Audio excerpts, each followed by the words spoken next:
One thing that is on my bucket list is to travel the world. There are so many cool landmarks and natural wonders all over the world. Thankfully, with the invention and innovation of airplanes, you could be anywhere in the world in a matter of days. But how do airplanes work? There are four main forces acting on a plane. There's thrust, the upward force, drag, the backwards force, weight, the downward force, and lift, the upward force. Thrust is an aerodynamic force that moves an aircraft in the direction of its motion. It is caused by propellers or jet engines.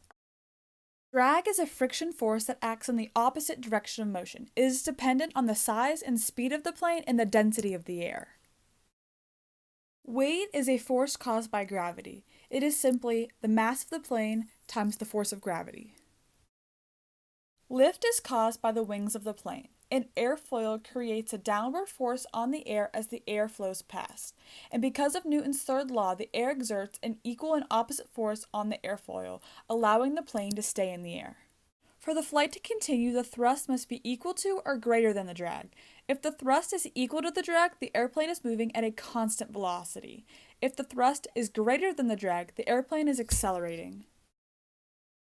If the drag is greater than the thrust, this means the plane is decelerating and slowing down. A cool thing that happens in fluid mechanics is Bernoulli's principle. Bernoulli's principle states that at points where the speed of the air is less, there is more pressure, and at points where the speed of the air is greater, there is less pressure. In the green zone, the airflow speed is decreasing because as the air tries to go through the narrow area, the pressure builds up. In the pink zone, the airspeed is greater because the pressure suddenly drops due to the increase of the space opening, allowing the air to flow more easily. I don't know about you, but I'm ready to take off around the world.